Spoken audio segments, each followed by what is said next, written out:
We have got everybody gathered here today now, friends. So thank you so much for making time to do this.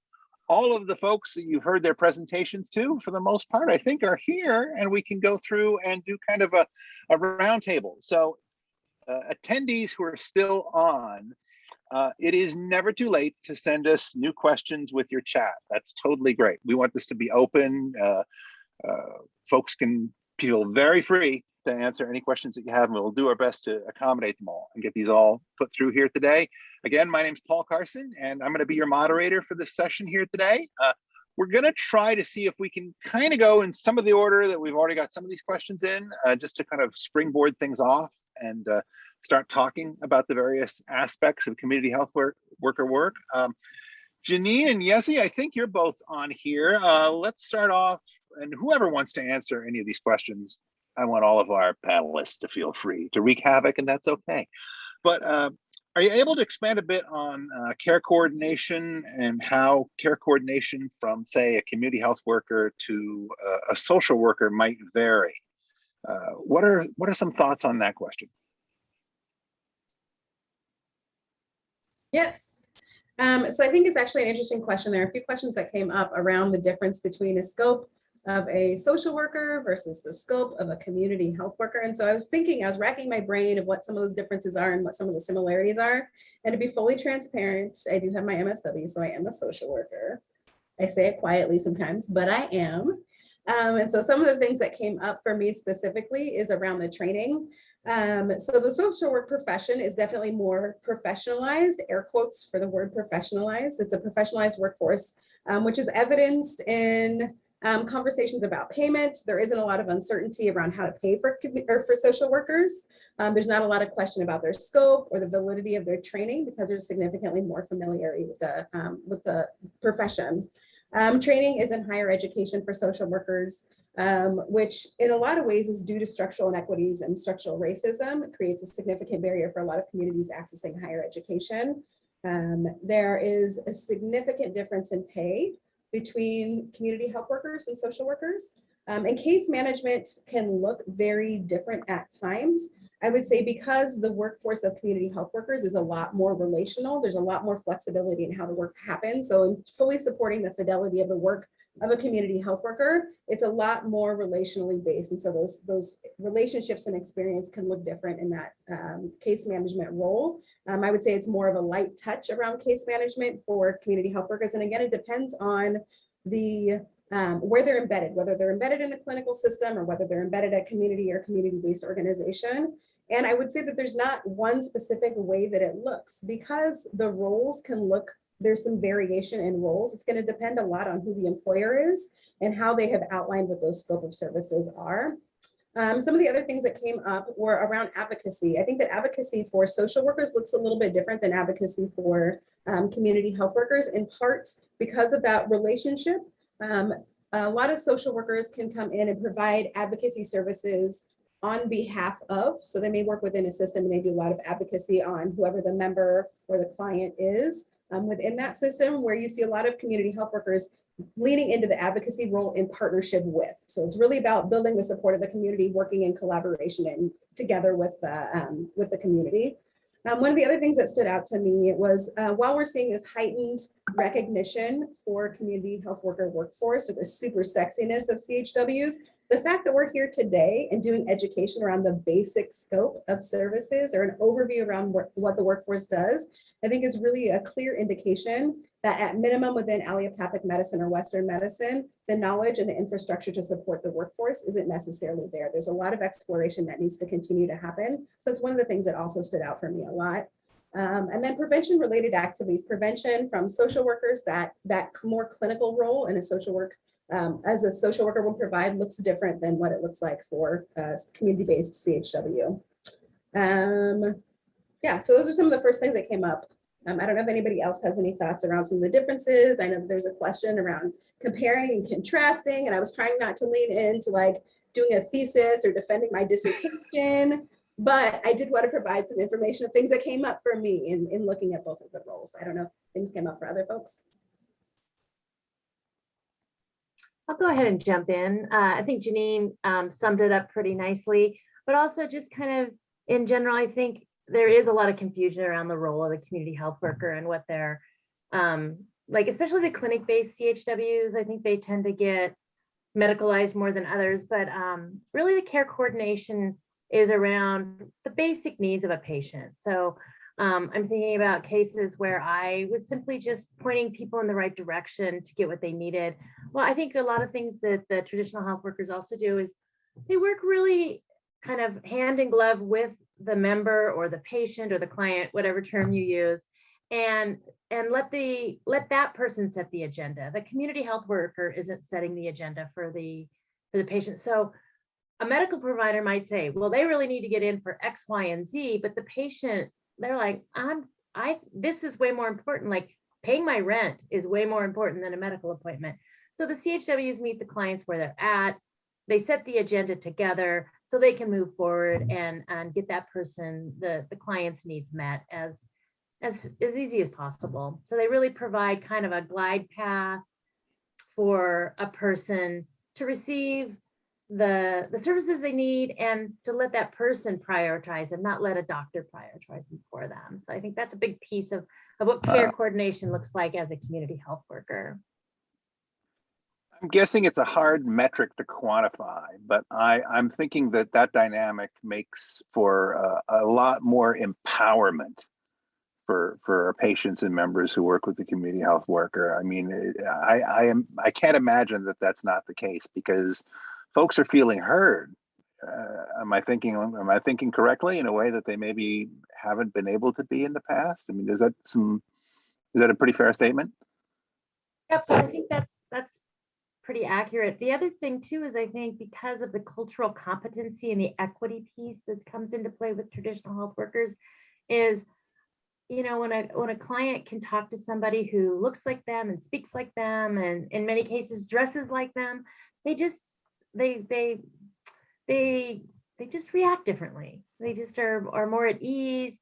Maybe they disclose something that they would never disclose in like the power dynamic of a medical visit where the doctor's always right kind of thing. So I think it's meeting a patient where they're at and really digging in and finding out what is their need, what is their first priority. And because when we can help them with the thing that's really bothering them, then they can pay attention to what the doctor says. And they may be better at, you know, taking those medications that Nick has helped them sort through. So I think it's really, when we come from a patient-centered approach, that's really the magic. Excellent. Excellent. Let me throw this one out here. I'm guessing this one will stimulate a lot of perspectives here. But one question came in from somebody who was wanting to hear more about how programs can be more sustainable, making the example that, you know, there's nothing worse than when, you know, you start and there's a grant and then the services go away, right? And they've heard a lot of talk kind of fundamentally about billing and who is able to bill for community health worker services, and is it a reimbursable expense with health insurance, you know? So there's a big open perspective there. Who feels that they'd like to tackle that? Cliff or Susan, did you want to start in on that? It actually looks like Janine's got something to say, so I'll let her go first. And go, Janine. Back her up. I was just going to start by saying there are billing codes that were released in August of 2020, that there are approximately 22 different billing codes that allow for billing of and reimbursement of CHW provided services.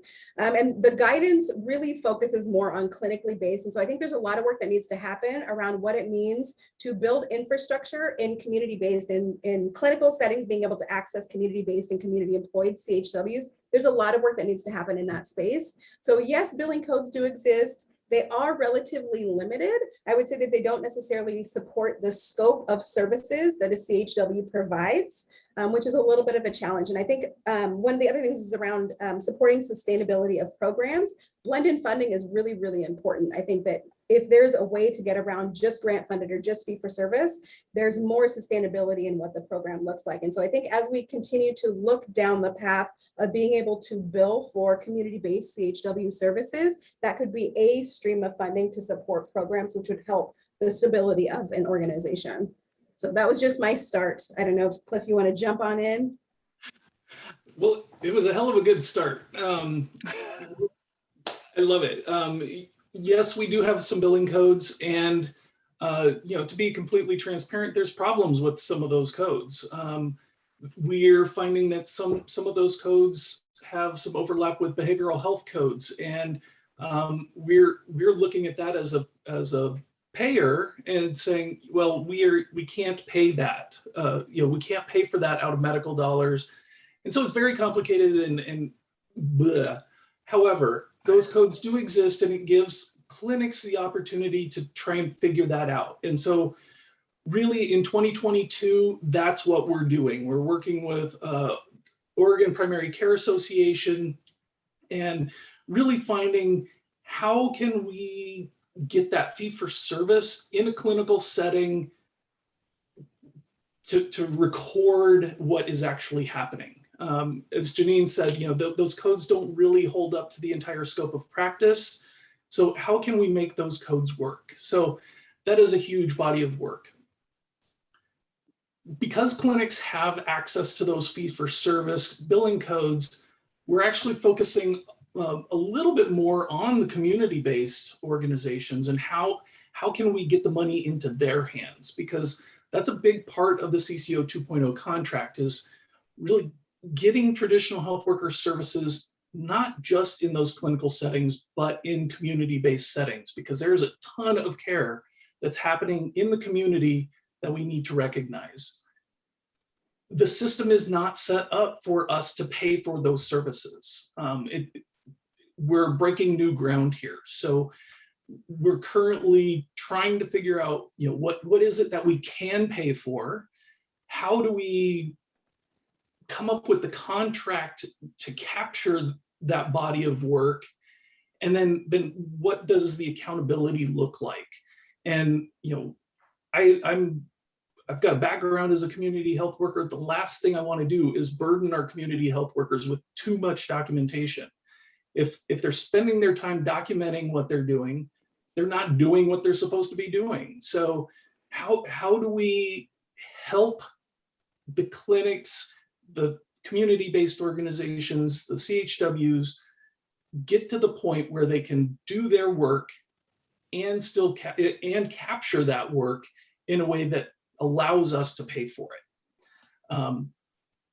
It's harder than it sounds, and so that's something that we're really working on as a primary focus at Care Oregon, at JCC, Jackson Care Connect, and CPCCO. So we're looking at that, and we've got several pilot projects going to try and figure out how it works with different types of organizations.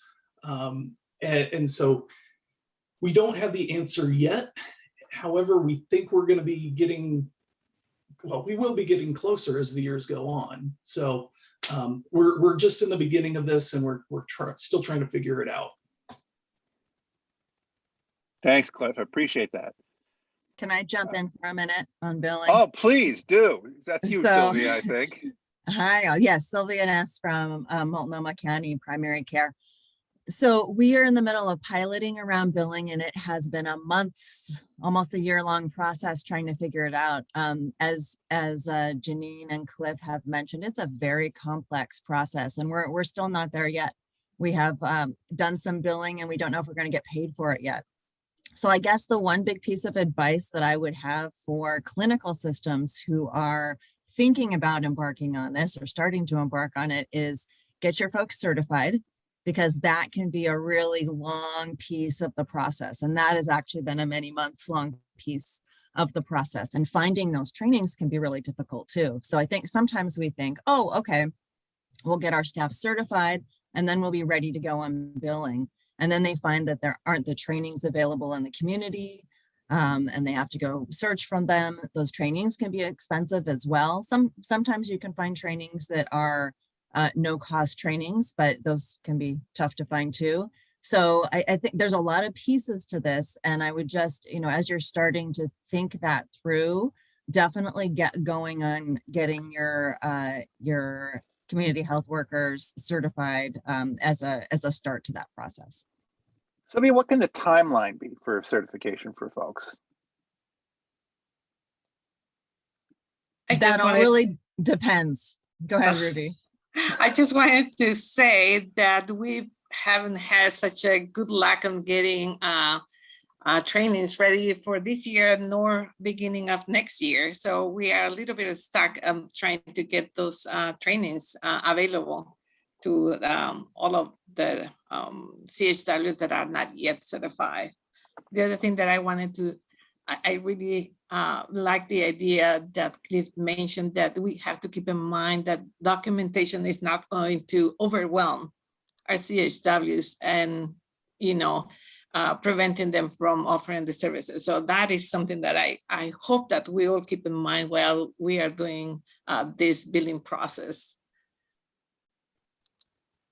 I think something else that's Excellent. important to keep in mind around the training piece is that while there's been this heightened awareness or acknowledgement of the CHW workforce, and all the systems are wanting to get everybody trained as a CHW, that same capacity building hasn't happened in the community to build out CHW training programs. And so it feels like there's this demand of like people banging at the door, like, where's my training? I need a training now. When there hasn't been like years of like investing in building infrastructure to adequately train folks. And so I think that being a little bit patient around the training is really important as well.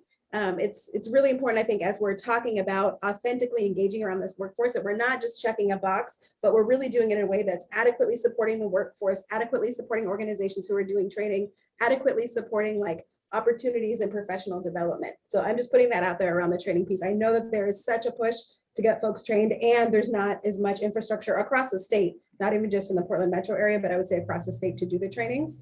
And so I think it will take a while.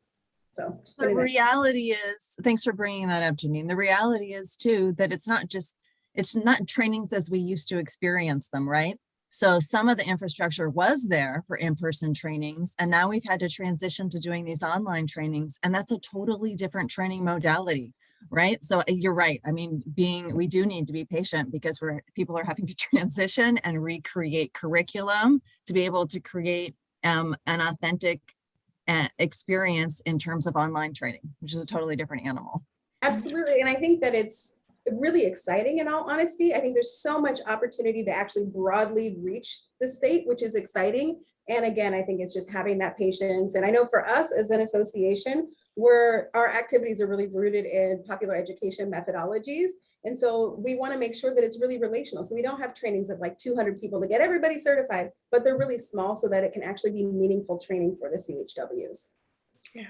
But the other piece that we have to keep in mind also is that we cannot bill if they are not certified, right?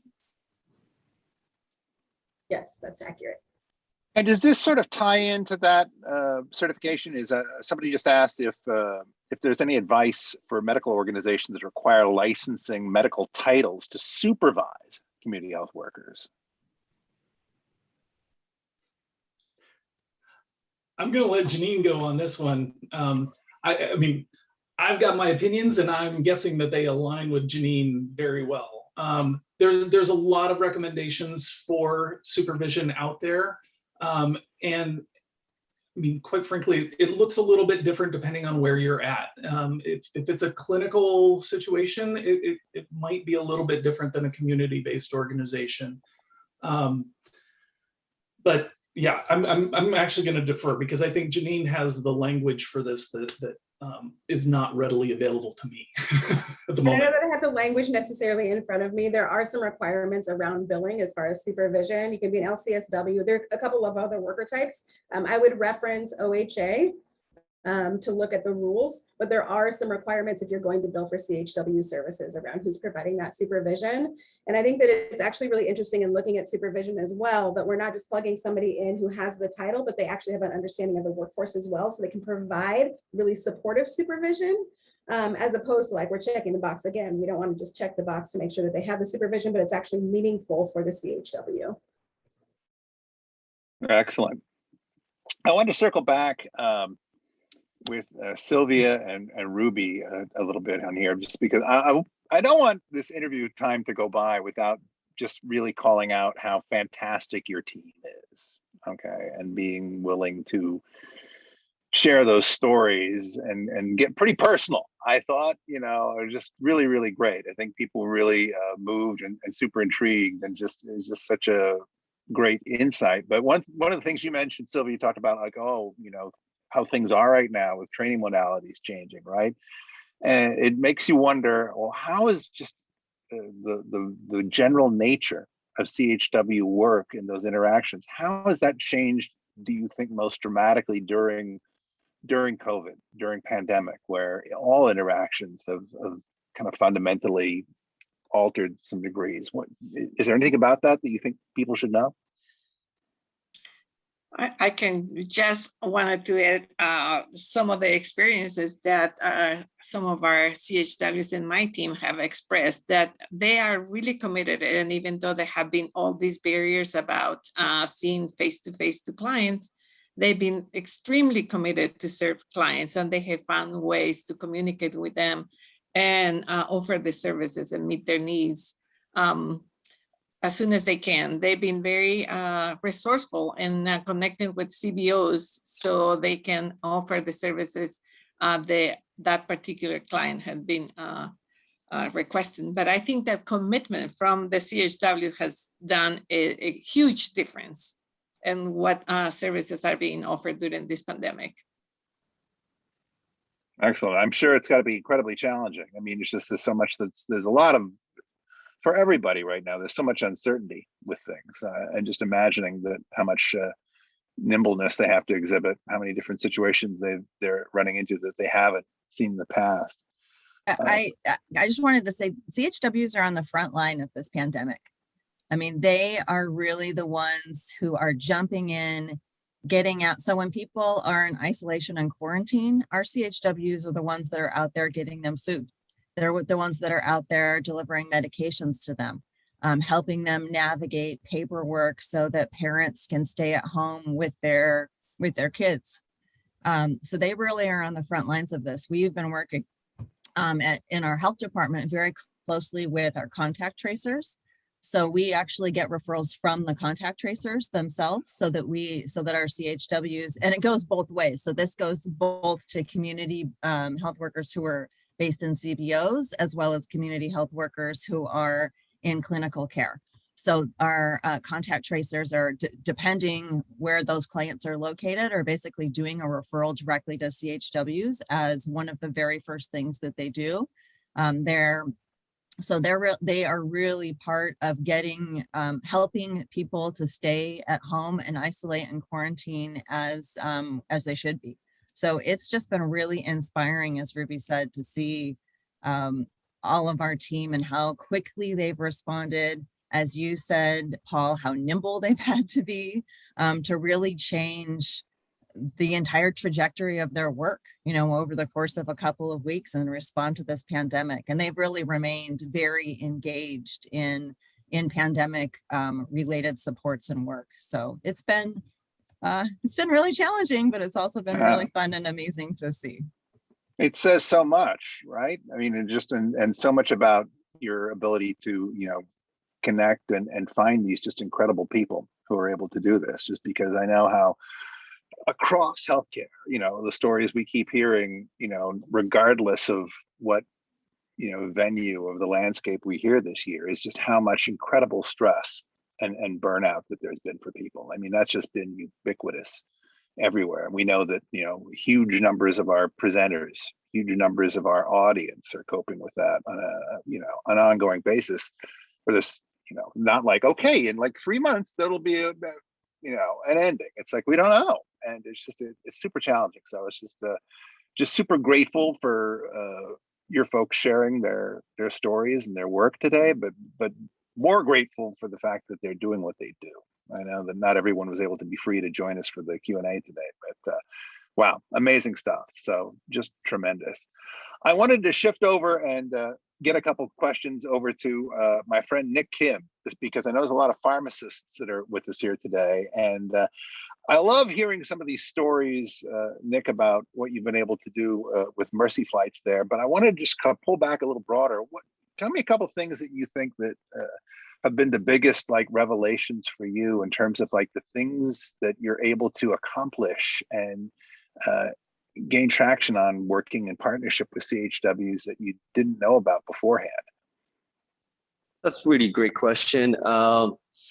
So working with community paramedics, having a great resources for getting a referral for our members that are not reachable from the managed care pharmacist perspective, and they bring in the patients, and I do workup thoroughly, and we discuss. For example, yesterday we had the kid went into the emergency room for hyperglycemia, never had diagnosed with diabetes, then came out of hospital with the type 2 diabetes diagnosis, and our paramedics been asking me if the patient is eligible for the continuous glucose monitoring.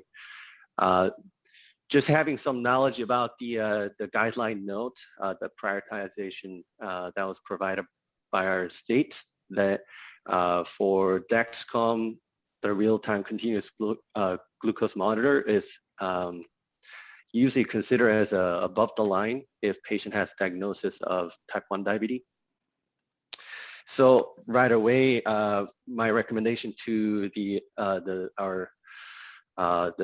Mercy Flight provider was to have the patient actually establish what the endocrinologist and have a proper diagnosis of his diabetes, and that way, as a health plan, we have a better understanding of disease, and we can go ahead and cover this medications and the device. So that's really, yeah, a great piece where we don't have any access to those community situation, and also community workers not necessarily have understanding of how the coverage and those work. So by collaborating each other, we can really maximize our synergy of a patient care. And were there situations that you, because I know you did a lot of work during the really bad fires with those folks last year. Are there a couple things out of those moments or those particular times that just really stood out for you that you think people might find compelling? Yeah, so last year it was challenging for a lot of folks, our member that live in metro area, Ashland, that are affected by the wildfire. And I received a call from Sabrina, our Mercy Flight provider manager there. And there's a lot of patients who's in need of a refill of medication because they just have to evacuate without, having to take care of their medication, bring in the medication. So I call around the pharmacy, and then I got a hold of our technician, the pharmacy benefit specialist, to override under my name all of those medications that are in need. And we were really quickly able to respond, work through the weekends and the weekdays following to make sure patients get all their medication that they need. It's always changing all the time. And I just hope that it looks, fingers crossed, that we're not going to have a complete repeat of what we had last September with epic fires of the same proportion. I'm glad for the Friday weather report that I'm seeing locally. So it looks like we're getting a lot of rain. So hopefully we won't be quite back in that same place again. But it's great to hear about all these different opportunities that you've been able to explore there. I wanted to go back to Yessi real quick, because Yessi, I think people loved your, when you were taking through the evolution of how this role came to be, and you were providing a little sense of the inside of history on how the roles evolved. And I wanted to ask you from your perspective, you and Janine, right? You've seen this evolution, right? And where things have gone, and I'm guessing you have a pretty unique and special vantage point on where you think things are going right now. I mean, let me hear what you think about that. But more importantly, where do you think that this relationship for the role should be going? Oof, where do I even start? I think, Janine mentioned when we did our presentation about the sexiness of community health workers, I think that in the last 3 years, even with the contract tracers, the first workforce that was looked at was community health workers. There's a lot of things with that, right? Like why now? Like why are community health workers now being recognized? Still not with the pay, but yes, with the work that they do. So I don't know. I'm super excited for. There's a huge need for training. We've been super swamped with requests with training, and there's just not enough people doing it. So I see the need. I see the demand. So I'm excited to see more systems investing in what all of that looks like, whether it's training, whether it's continuing education, whatever that looks like for the workforce itself. Hopefully more space for self-care. I think a lot of you have talked a lot about the burnout. What are we doing to take care of the workforce? I think already there was a lot of burnout, and now all of those things are just deepened. So there's way more burnout. People trying to explore new careers, trying to see what else they can do instead. So we really need to be taking care of the workforce. What else? Oh my gosh, there's so many things. And as we're moving into this space, but really curious about what it will look like in terms of investment. There's a lot of people that have a lot of money that recognize the work, but I would really love to see what that looks like in action and a true investment that's long term too. Even with funders and foundations that are looking to invest, how can you do more of 10-year grants or 5-year grants versus 1 and 3 years? That can be very problematic for a lot of reasons. So I'm just excited. I'm excited for what's coming. I'm excited for people that recognize the workforce to really put their money where, you know. Well, you've done so much. I mean, already. I mean, there's so much this organization. We want to make sure that we're always being good partners and listening, and being able to understand what needs to happen. I keep hearing that it sounds like training for CHWs is a bit of a void here right now.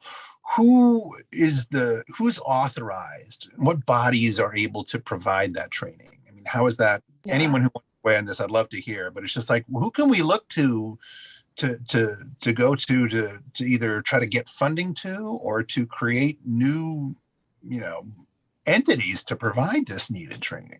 Yeah, right now the way that it's set up is that the Oregon Health Authority approves the training sites. It goes, so basically anybody could submit a training. There's obviously some competencies that you have to go through. It's not an easy process. It takes some time. The Traditional Healthcare Commission reviews those and then ultimately approves what organization can put on the training. Right now, the Oregon Health Authority has a lot of approved training sites. I haven't done too much of the homework to really look who's actively doing training, but it looks like there's only 3 organizations, all small nonprofits that don't have the capacity. So our organization is currently working under a grant. We can only do so much with what we have, and we just have 3 people on staff.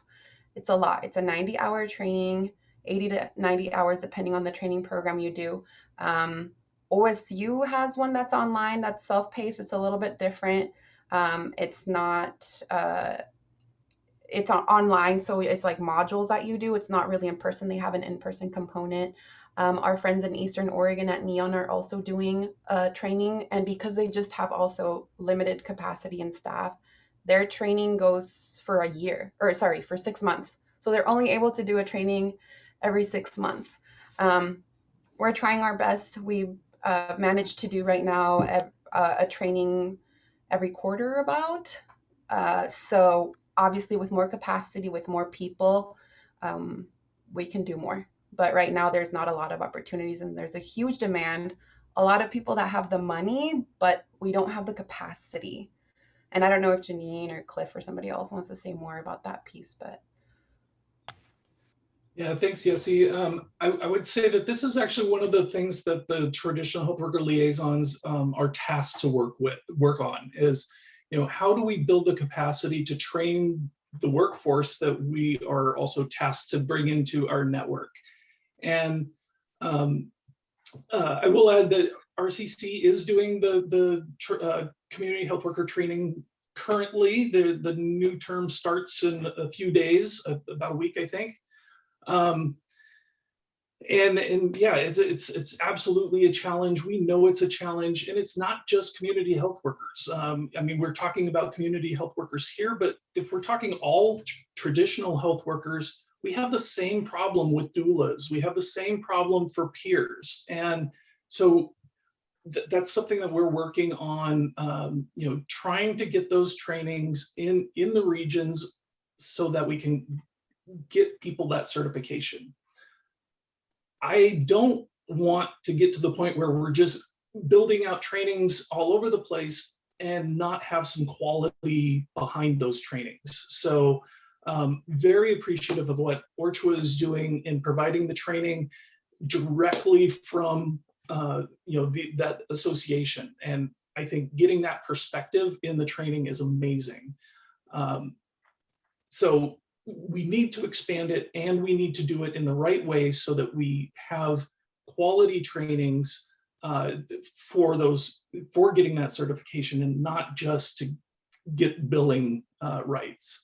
So we, you know, I as a liaison take that very seriously. And you know, when we're looking at, you know, expanding the training, really looking to make sure that it meets not the needs of the payer, but the needs of the community health workers and the organizations that hire them.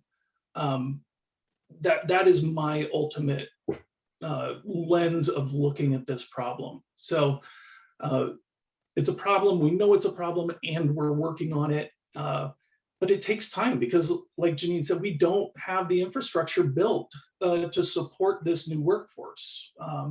So we're kind of catching up to really where we needed to be a while ago.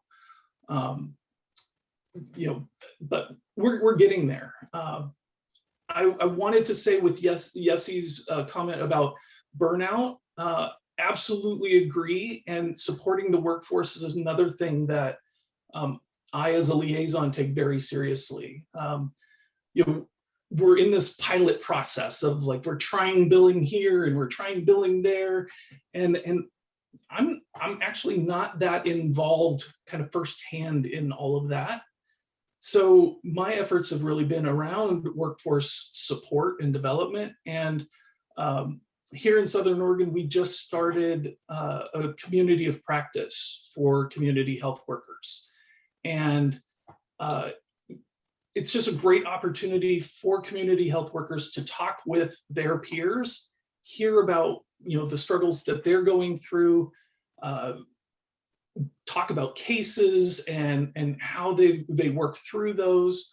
And you know, a lot of CHWs don't necessarily have that experience of working with a pharmacist like Nick. And so having Sabrina there to say, hey, when I see this in you know, a patient's intake, it's a red flag for me, and it should be a red flag for you too.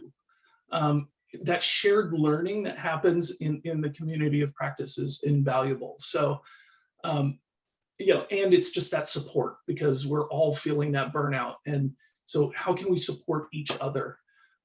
So yeah, I think the liaisons in all of the regions, and I just want to highlight that again, that each region does have a liaison. So if you've got a CCO, reach out to your CCO and find out who the liaison is. I'm happy to field those questions and get you pointed to the right person. I can tell you the liaisons are passionate about getting this work done and getting it done in the right way. So we really do want to support the workers and the employers of those workers so that this is sustainable over time. It's just not going to be sustainable if it fails. So we're trying very hard to do it the right way so that it's sustainable over time. And unfortunately, that means it's a slow process. Well, I think you're going to be getting a lot of interest, especially where you and Susan put your emails right out there. I mean, you know, come on, you're going to be like very popular very soon, I suspect. And, you know, one of the things I think is always good about MedZed is because people are getting to see this morning, you know, day of, but they're also going to be able to see this for like months afterwards in various audiences who weren't able to experience this today. And so in the audience, friends, if there's any of you who are out there who have connections to folks who like to be involved in charitable giving, and you're looking for nonprofits to support who are trying to do good and change things, I see a lot of things in front of us here today, especially when it comes to developing, building training that could certainly benefit from being supported more to help grow this. Oregon's got a reputation across the country as always sort of being in that, like Cliff is saying, the pioneering phase of trying things out and implementing new things that haven't always been done before. So sometimes it can be challenging to climb those mountains initially, but look at what has happened in terms of healthcare in the state in the last like 20 years. It's unbelievable. So I just have a lot of confidence that the future that, you know, Yessie and Janine and everyone are envisioning is going to come to pass, and that a lot of impactful work is going to get done. It's going to be strong. I don't want to make sure I get back over here to Sabrina, because Sabrina, we don't want you to get left out of this chance to interact here for our Q&A session. Were there things that you wanted to talk a little bit more about in terms of your the work that you've been doing and partnership you've been doing with Nick, and just anything that you really feel like folks need to know, either in terms of the interactions and the scenarios you come into, or just the establishing of the sustainability that you like to share with people? I think people love hearing from you. Thank you. And I do apologize. Actually, so we've had a couple really great conversations today, and I caught part of the conversation that I came onto. Really comes around funding and opportunities and training, and these programs are available all throughout the state. So talking to your community partners, talking to local CHWs, local EMS and MIH programs, the opportunities to provide these services to our community members and patients are limitless, and really are only limited by the ask. And we're really lucky in Southern Oregon to have the partnership with Jackson Care Connect and the patients that we've been able to work with. So that's really all I'd like to share, and answer any questions if there are any.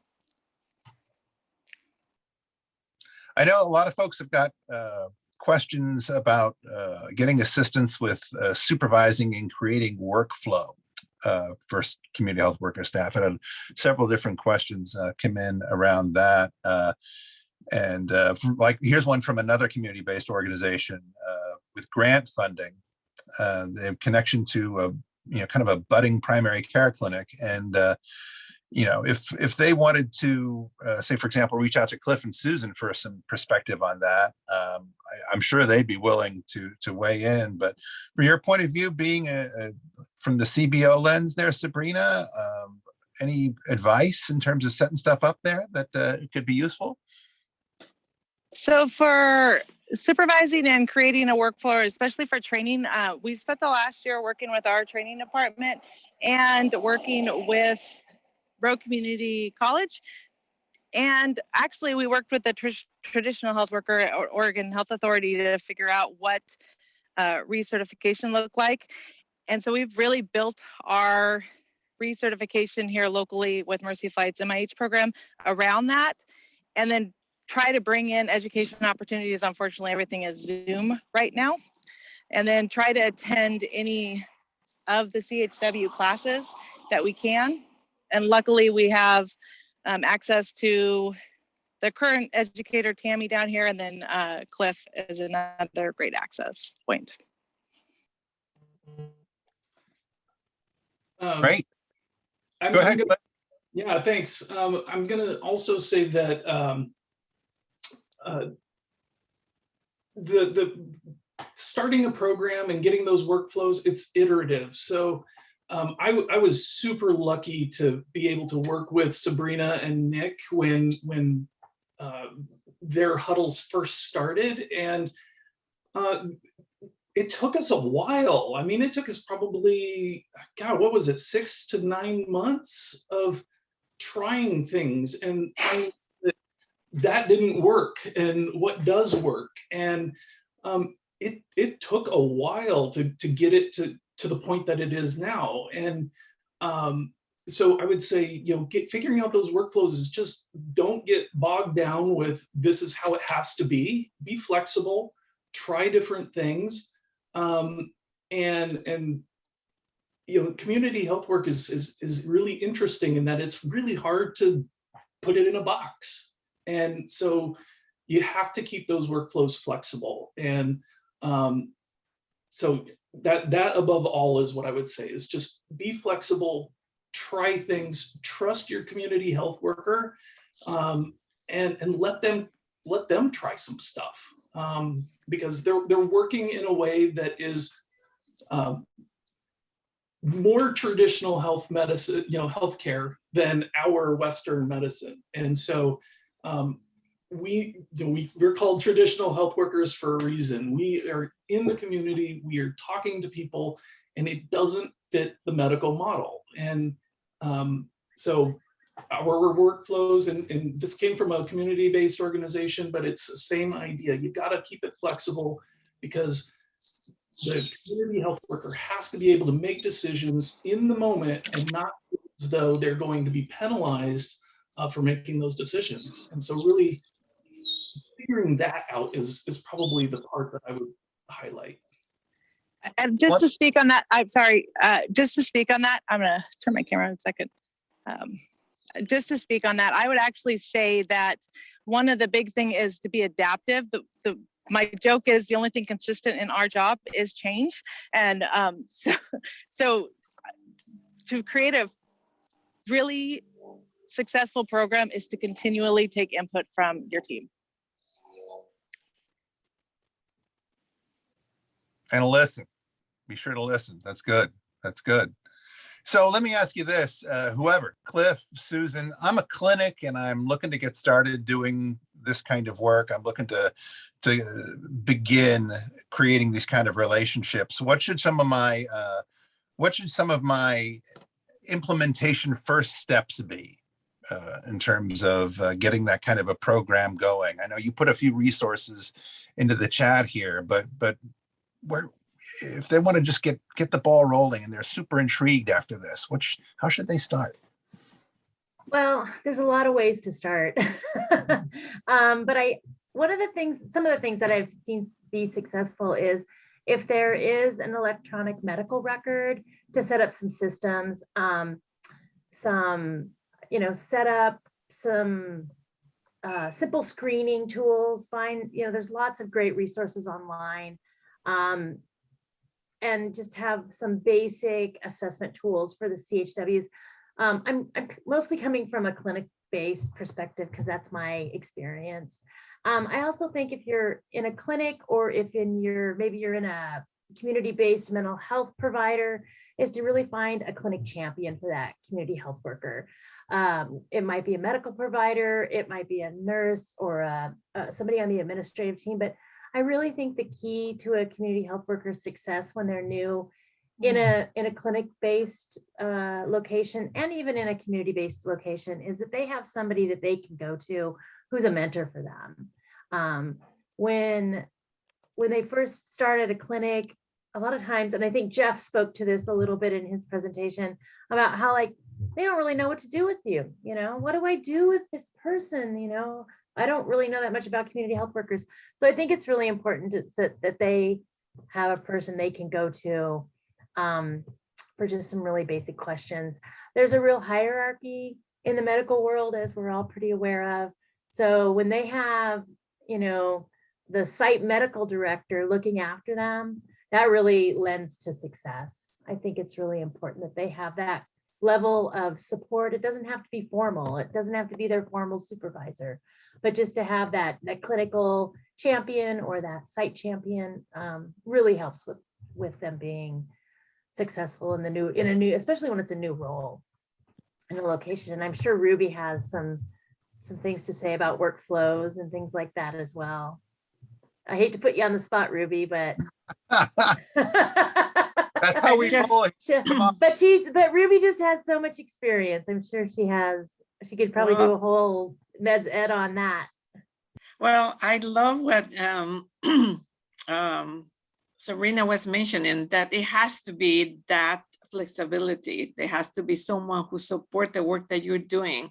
So that helps you to kind of give your input of how you can make those workflows a little bit different. And I think that one of the things that helped me, it was that support that I have from the providers and ask questions about, what do you think if we do it this way?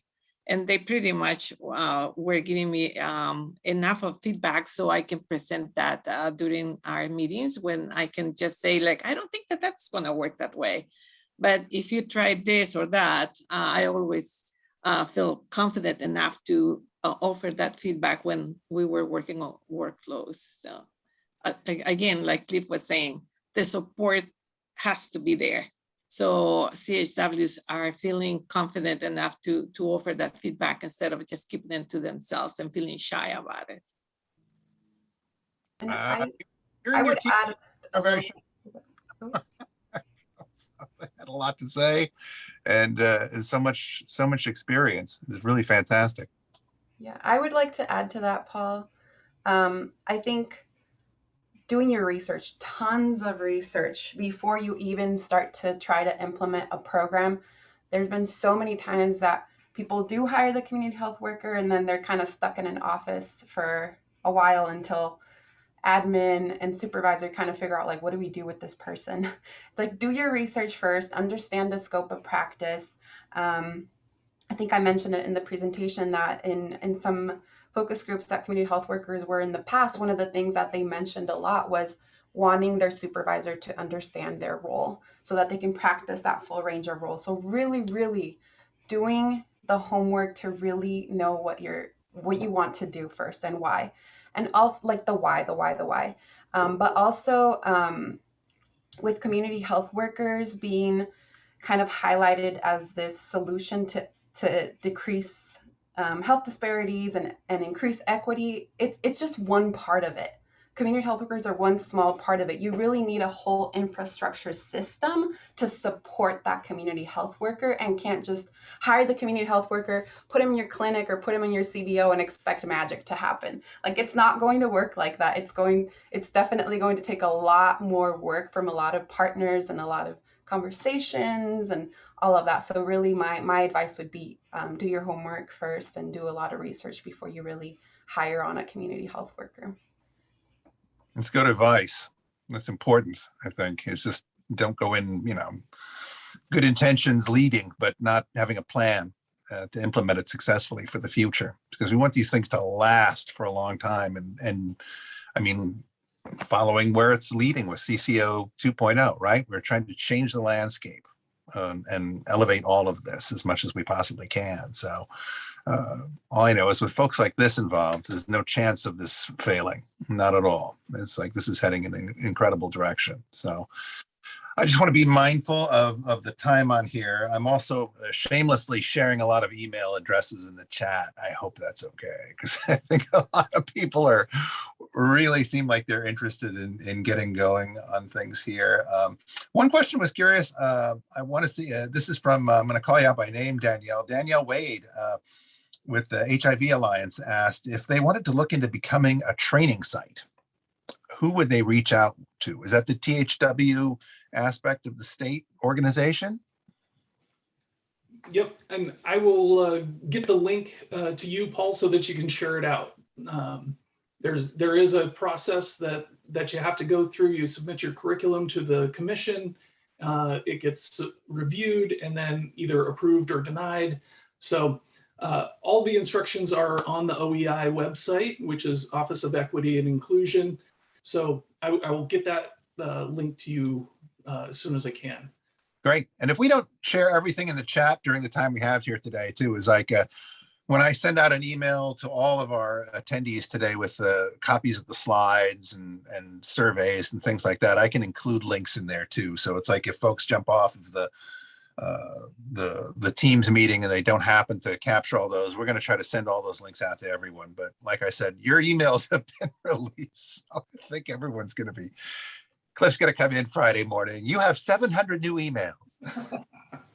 Paul, and I'd also like to add with becoming a training site, part of becoming a training site is also developing your curriculum. So it's not just signing up as an organization that can host training, you're going to actually have to also develop 80 to 90 hours of curriculum for community health workers according to the competencies that are on the Oregon Health Authority's website. So it's not just kind of getting an approval stamp, it's also doing the work of building curriculum. Wow. That's 80 to 90 hours is the total there. So that's pretty thorough. That's comprehensive sounding to me. That's great. And then I believe this is also from Danielle mentioning they'd learned about a new funding source to support infrastructures that assist harm reduction. And they're suggesting investment in CHW training infrastructure expansion there. I'm not sure who that is, if it was a Senate bill situation, but it's something that sounds like it's been on folks' screens to help advocating for. So it sounds like there's a lot of interest across the community about finding new ways to support this and fund these things.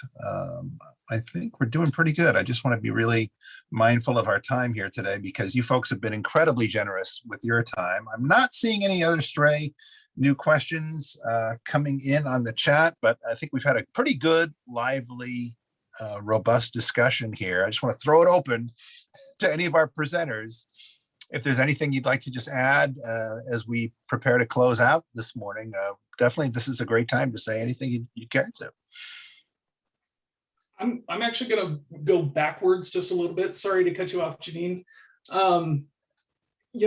Yessie, I think her answer to the question about where to start in a CHW program, I loved her answer because nobody would start a clinic and just start hiring social workers without doing some research.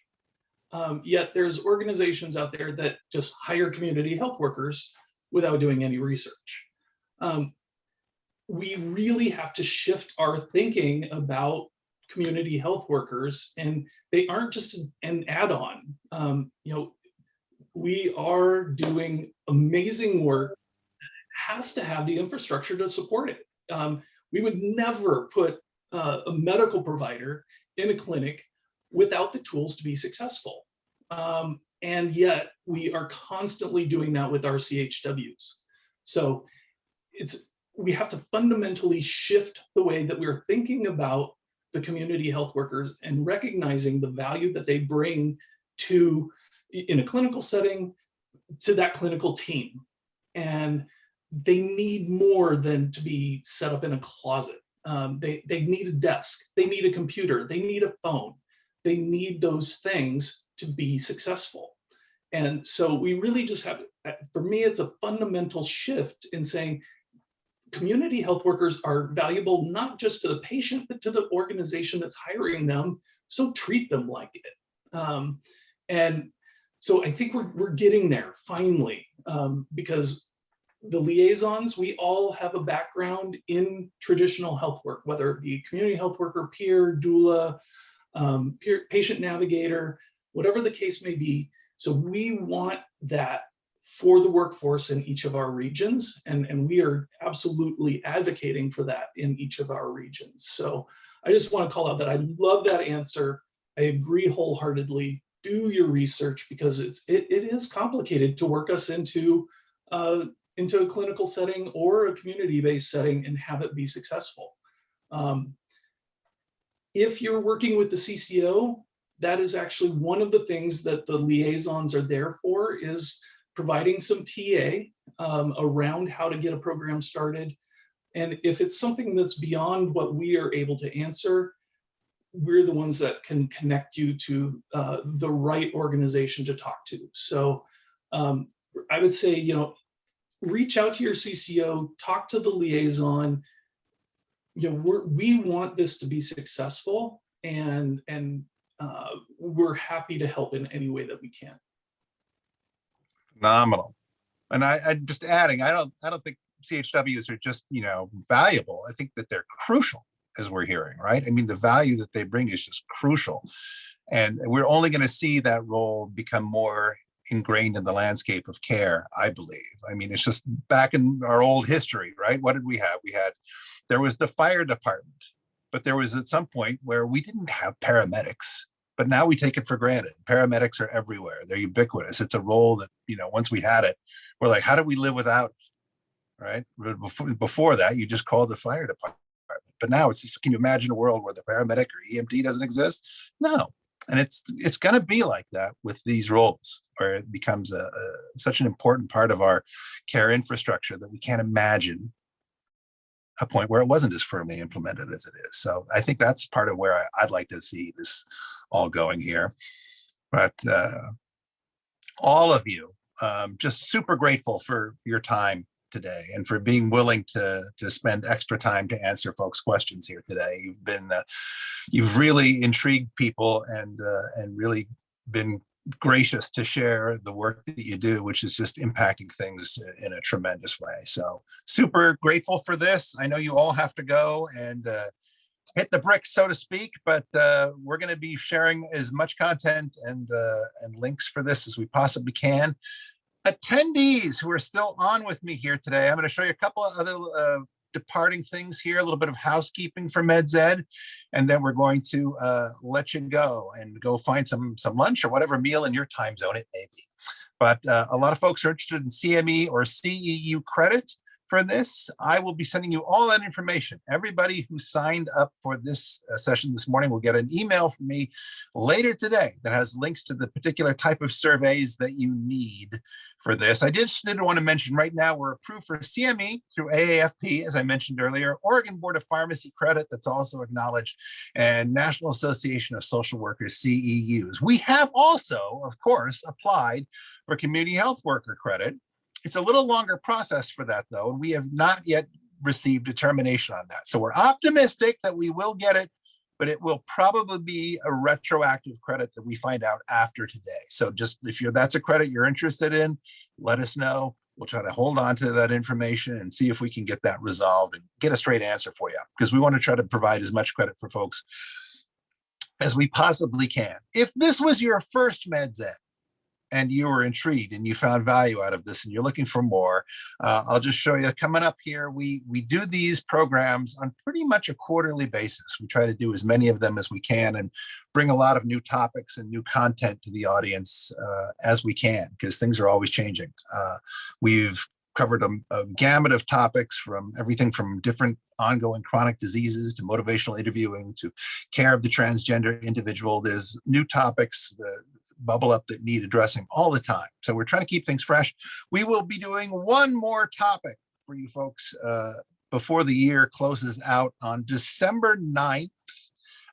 We are developing what's going to be an absolutely fantastic topic on cultural awareness and illness for clinicians and other health-related professionals as we go through. I know there's a lot more different occupations are asking for specific hours. I believe for pharmacists now we see the specific hourly requirements for renewals on that topic. So we're hoping that that's something that will be able to be provided. There's a link in the chat, if you haven't already seen it, that lets you go through there and sign up for that. Enrollment for that December 9th session is already live. So you can sign up at any time and we'll keep you informed about other MedZed opportunities to come in the future. I know your attendees, you're joining us from all over the state and from a lot of places outside the state of Oregon here today. So I just want to thank you for your time and your interest in this. And more importantly, for everything you do every day as you interact with folks and patients and folks who need care from a lot of different environments. You make a tremendous difference for people. It's never been harder to do the work that we do than it is now during this crazy public health crisis, but it's inspiring to see the work and the compassion and the caring that just never seems to go away. And we're really grateful for you and everything you do. Thanks for joining us today, folks, and we'll see you coming up at our next session on December 9th. Until then, be well. Thank you.